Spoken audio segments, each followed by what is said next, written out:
to give you a bit of background. I don't want to spend too much time rambling up here.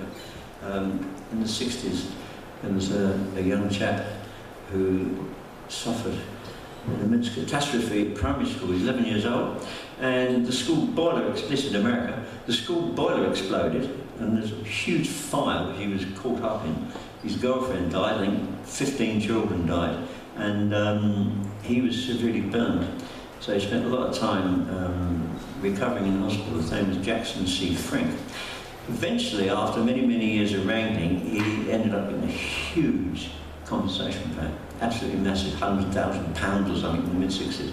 And with that, he took off to England, where the folk scene, of course, was huge in England, and he was keen on folk music and playing guitar and so on. Off he went to England. So, and he was very successful, and there was a club there in London, the main folk club was called Cousins, the basement club, and everyone went to it, and he got a residency there because he was very highly regarded. I cut a long story short, because of his early beginnings and so on, he suffered massive depression and schizophrenia, and was always a little bit odd, should we say. So anyway, eventually he went back to America, and his life continued, and he was potless by then. He spent all his money on wine, women and Jaguars, and he ended up living in one room, nothing to his name except a tatty old guitar and a briefcase, and he was walking in the park one day, sat down on a bench and got shot in the eye.